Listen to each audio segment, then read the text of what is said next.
The static was still hissing when I pressed play. Whatever had been screaming on the tape had already gone quiet, but something else was still breathing through the speakers. I know I shouldn't have listened, but once you hear them, these recordings, they don't let go. Some were found in black boxes, others scratched into forgotten cassette reels, buried in the dust of abandoned rooms. They all have one thing in common: no one can explain them. And those who try don't sleep again. Tonight, I'm going to play them for you. Just promise me one thing. If you start hearing whispers when this video ends, don't answer. 1. The Exorcism of Anneliese Michel. They say demons scream when exposed to the divine. But what if the voice that screamed back wasn't human? The recording begins with distorted breathing, labored, guttural, inhuman. Then it erupts into a cacophony of snarling voices, layered atop each other, all claiming to be something ancient, something damned. The voice of Anneliese Michel, once a devout and quiet German girl, had become a twisted vessel for the unholy. But by the time her parents pressed record, Anneliese was no longer herself. It was 1975. The priests who performed the 67 exorcism rites didn't bring cameras. They brought holy water, crucifixes, and fear. Her voice, captured on a crackling cassette tape, wasn't just angry. It was mocking, multilingual, monstrous. You can hear it still. On that tape, she growls in tongues, sometimes laughing, sometimes crying. And then, silence, a breath, and then a whisper so clear it chills the marrow. I am Judas. I am Nero. I am Hitler. No sound effects, no studio, just a girl who said 6 demons lived inside her. The Catholic Church eventually distanced itself. Anneliese died of starvation after months of battling the unseen. But the tape remains, an echo of something that should never have been heard by human ears. And once you hear it, you'll never forget it. But here's the question. If you heard something like that in the dead of night, would you hit play again? Or would you destroy the tape and pray it's not already too late? 2. The UVB 76 numbers station, the buzzer. It started with a buzz, not loud, but constant. And buried inside that static, something was listening. In a remote forest north of Moscow, a radio tower crackles to life. Day and night, it transmits a mindless, mechanical tone. Buzz, buzz, buzz. It has no music, no news, just the sound, repeating endlessly since the late 1970s. They call it UVB 76. Others call it the buzzer. But no one knows who or what is on the other end. Occasionally, the buzzing stops, and a voice speaks.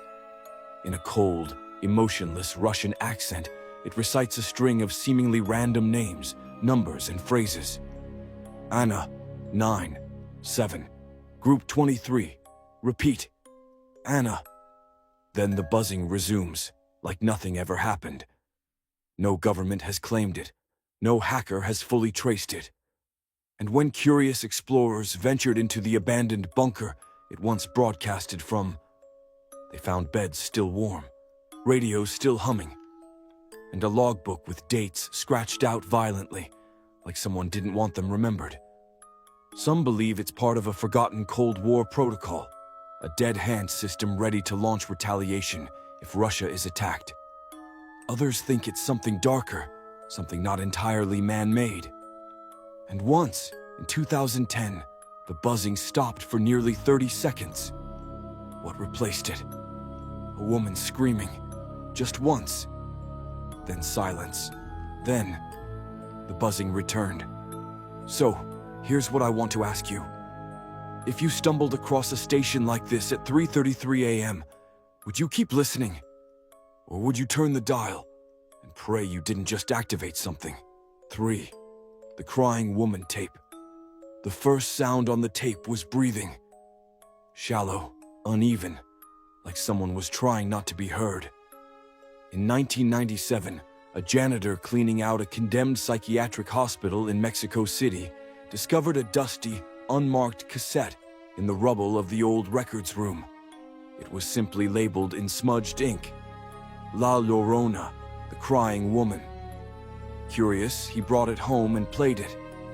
What he heard was so disturbing, he reportedly smashed his cassette player with a hammer that same night.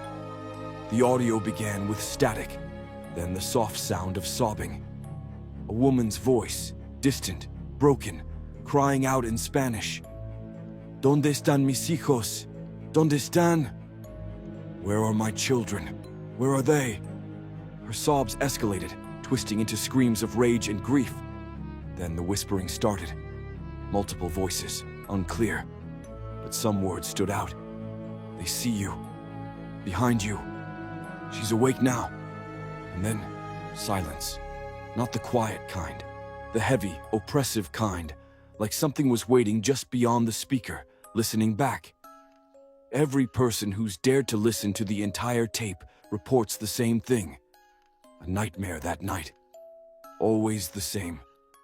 A woman in a soaking white dress stands at the foot of their bed, hair clinging to her face, whispering words they can't remember when they wake, but feel all day.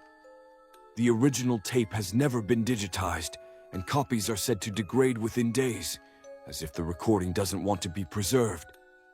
And the janitor? He vanished 3 months later. His apartment was empty, except for a soaking wet cassette tape left playing on repeat. So tell me, would you press play, or would you burn the tape and pray it wasn't already too late?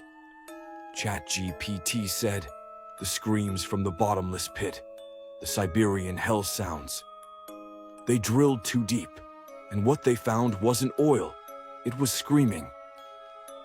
In the late 1980s, a Soviet drilling team near Kola, in northern Russia, claimed to have reached a depth of over 12 kilometers beneath the Earth's surface, far deeper than any borehole had gone before.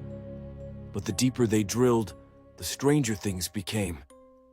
Equipment began malfunctioning. The temperature soared to over 1,100 degrees Celsius, far higher than any geologist expected.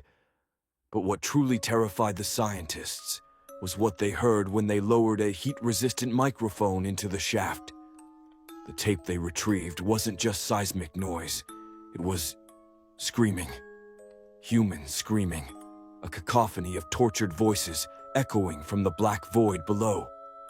Some shrieked in agony, others cried out in strange languages. The sounds were layered, too many voices for any one person to fake. One researcher described it as 1,000 souls wailing in torment. The Soviet Union quickly shut down the project. Officially, they blamed equipment failure. Unofficially, some workers went mad, others vanished. And the recordings, they were smuggled out by a Finnish broadcaster and aired once on late-night radio. The host who played them suffered a nervous breakdown days later. To this day, geologists dismiss the recording as a hoax, but believers call it something else. Proof that hell is real. And it's not down there, it's right beneath us. So, do you think it was just the earth shifting and groaning in the dark? Or did they really open a door that should have stayed shut? The Max Headroom broadcast. Hijacking. No one knew who he was. No one knows to this day. But for 90 terrifying seconds, he controlled the airwaves. On the night of November 22nd, 1987, television viewers in Chicago were settled in for a normal broadcast. First, it was a local news report on Channel 9. Then suddenly, static. The screen went black. And then, he appeared. A distorted figure in a Max Headroom mask, jerking and twitching under flickering light, standing in front of a spinning metal background like some deranged homemade set. His voice was garbled, digitally warped and unsettlingly off, like a robot possessed. No one could understand most of what he said, except for strange phrases like, "That does it. He's a freaking nerd. I just made a giant masterpiece for all the greatest world newspaper nerds." then laughter, then more gibberish. Then he vanished. But it didn't stop there. Later that night, during a rerun of Doctor Who on a PBS affiliate, he came back. This time, even stranger. He made bizarre references, laughed maniacally, and at one point pulled down his pants and was spanked with a fly swatter by an unseen figure. The broadcast was cut and regular programming returned. No one has ever figured out who did it. No one has ever claimed responsibility. The FCC investigated. Engineers combed through the signal. But it was as if the hijacker stepped in from another world and then vanished without a trace. Even today, decades later, the Max Headroom incident remains the most disturbing, unsolved broadcast intrusion in history. So what do you think? Was it just an elaborate prank? Or a transmission meant for someone? Or something else? 6th EVP from the Amityville house. It wasn't just the cold spots or the strange smells. It was the voice, the one no one remembers speaking. The house at 112 Ocean Avenue in Amityville, New York, already had a reputation soaked in blood. After the brutal DeFeo family murders and the Lutz family's terrifying flee just 28 days after moving in, most people wanted nothing more to do with the place. But not the paranormal investigators. Armed with cameras, thermometers, and tape recorders, a team entered the house in the dead of night. Their goal, to capture what couldn't be seen, to give voice to the silence. That night, inside the infamous Red Room in the basement, the heart of the horror, they left a recorder running. Hours of tape, nothing. Then, a whisper. Faint, grainy, barely human. They played it back again, slowed it down, cleared the noise. The voice said, "Get out, he's watching." It wasn't one of the investigators. It wasn't ambient sound. It wasn't the house settling. It was a voice, and it shouldn't have been there. Even more chilling. A second voice followed it. Softer, childlike. "Don't let him find me." The team packed up and left before sunrise. Some never spoke of that night again. Others claim they were followed, not by a person, but by a presence that clung to them long after they left. To this day, the EVP recordings from the Amityville house remain among the most terrifying and convincing pieces of paranormal evidence ever captured. But here's the question for you. What if those voices weren't ghosts, but echoes of something still trapped inside that house? Would you dare press play? 7. The last call of Mary Winchester. The line was dead, but her voice kept coming through. In 2003, a 911 dispatcher in a quiet Midwestern town received a call that still haunts her to this day. The voice on the other end was faint. Female. Frantic. "Help me. He's coming. I can't hide anymore." Then static. Then silence. The dispatcher traced the number. It came from a deactivated landline in a house abandoned since 1977.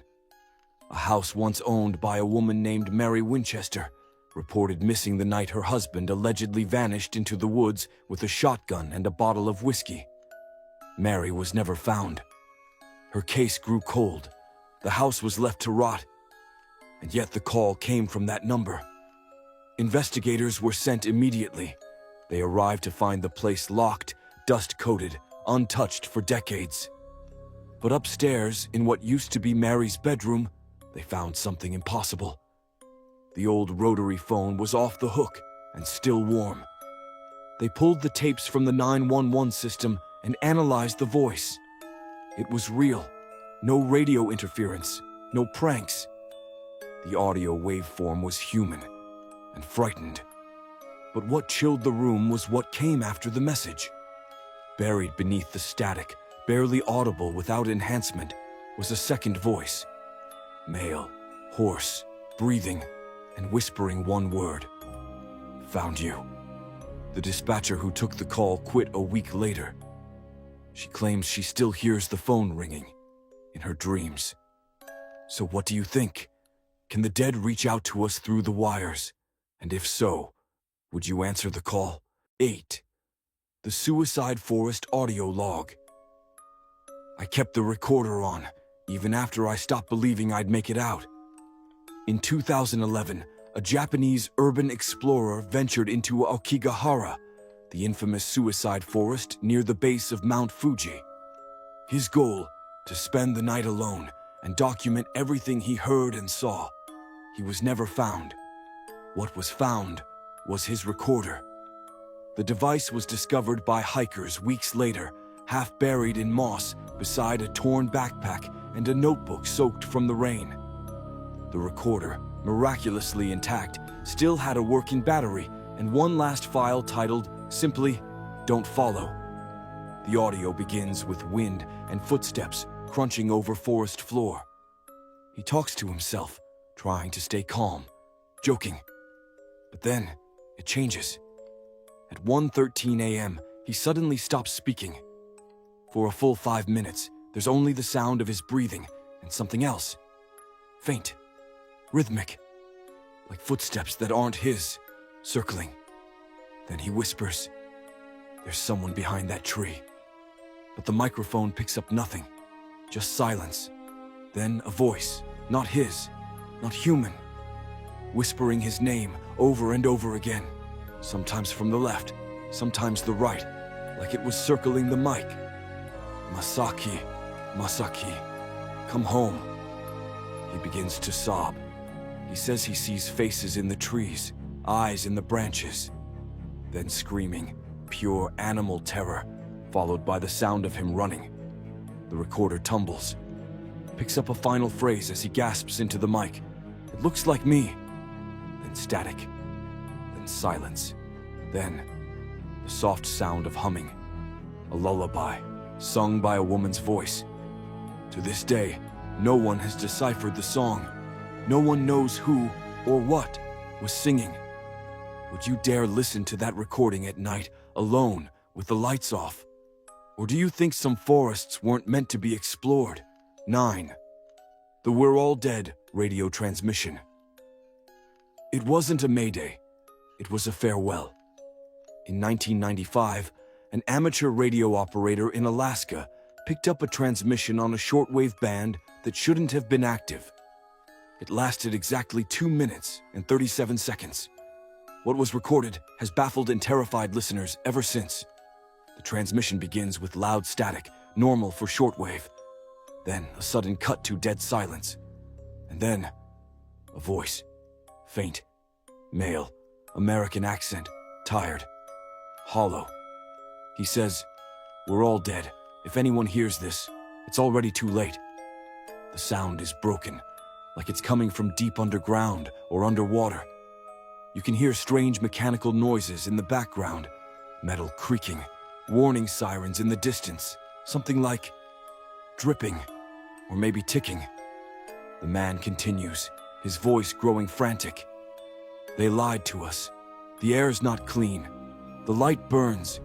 They said we'd be safe down here, but it's in the walls." Then a banging noise, like fists slamming against metal. He gasps. It knows I'm broadcasting. There's a sharp screech, like a distorted roar, then static. Then a female voice, faint, repeating a phrase in reverse. When the clip is reversed and cleaned, the message reads, "Don't dig, don't speak, don't listen." No one knows where the signal originated. NORAD, NASA, and even local HAM communities deny ever tracing it. Some claim it was a hoax. Others say it was a warning sent through time. Do you think this was just a radio prank, or someone's final desperate message from a place we were never meant to find? 10. The chanting on the missing flight recorder. Black box recovered. Audio unrecoverable, or so they claimed. In 2003, a small charter flight vanished over the Aegean Sea during a clear night. No distress call, no signs of struggle, just a sudden disappearance from radar. Days later, the wreckage was discovered floating in pieces. Miraculously, the flight recorder, the black box, was intact. When authorities reviewed the final minutes of the cockpit audio, something was wrong. The pilots had been mid-conversation, calm and routine. Then, static. A high-pitched tone pierced through the recording, followed by what investigators described as incomprehensible human sounds. Experts later admitted it wasn't interference. It was chanting. Whispers layered on top of each other. Voices speaking in what sounded like ancient languages: Hebrew, Latin, Sumerian. A low male voice repeated a single phrase over and over. "It flies in darkness." Then came screams, not from the passengers, not from the crew. Screams that didn't sound human, too deep, too resonant, echoing like they came from a vast hollow space. And then, the last line, spoken clearly, just before the recording cuts to silence. "We were never meant to be this high." The official report claimed the recording was corrupted, but a leak from an anonymous aviation employee said the real file was classified and stored at a NATO facility. To this day, no one knows what caused the crash. The flight path didn't cross any known military zone. No storm, no terrorism, no malfunction. Just 9 people. And a black box filled with something that doesn't belong in our skies. What do you think was really captured on that flight recorder? Mass hysteria, a hidden truth, or proof that something else watches us when we fly too close to the edge? I deleted the files, burned the tapes, but sometimes, in the silence, I still hear her voice, humming that same tune from the Crying Woman tape. What you heard tonight, do you think it was all just sound, or something trying to break through? If you have a theory, I want to hear it. Type it below. Say it out loud. Or maybe, just maybe, record it. And if you're still listening, you're one of us now. The next time we meet, bring headphones.